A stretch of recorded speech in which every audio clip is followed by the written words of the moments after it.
قرآن مجید میں ارشاد ہے کہ عمل بھی عبادت ہے، اور جو انسان سیاست میں ہوتا ہے، جو اپنے حلقے کی خدمت کرتا ہے، وہ تو ویسے ہی عبادت کرتا ہے۔ مجھے آپ یہ بتائیں کہ آپ نے اپنے حلقے کے لیے جو کام کیا، یا آپ جو اپنی ڈیوٹی سر انجام دیتے ہیں، اس کو خالی روزگار سمجھ کے ہی سر انجام دیتے ہیں کہ مطلب عبادت سمجھ کر سر انجام دیتے ہیں، اس کے اندر کوئی اپنا فائدہ سوچتے ہیں یا اللہ تعالیٰ کی رضا سوچتے ہیں؟ میرے نزدیک سیاست ایک ہے ہی عبادت ہے۔ آدمی کو شاید عبادت کرنے میں اتنے خدمت کے موقع نہ ملیں جیسے کہ سیاست میں۔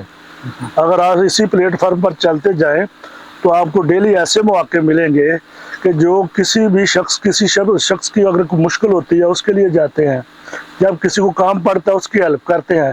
تو یہ ہی اصل میں عبادت ہے، دوسروں کے کام آنا۔ تو سیاست میں میرے خیال سیاست ہے ہی عبادت ہے، اگر بندہ نیت سے کرے اور نیک نیتی سے، بس اپنے آپ کو یہ سمجھے کہ میں نے خدمت کرنی ہے اور قوم کی خدمت کرنی ہے اور عوام کی خدمت کرنی ہے، تو اس سے بڑی کوئی، عوام کی خدمت سے بڑی کوئی عبادت نہیں ہے۔ باقی ساری عبادتیں تو اپنے ذات کے لیے ہیں، یہ جو کسی کے کام آنا ہے سب سے بڑی عبادت یہ ہے۔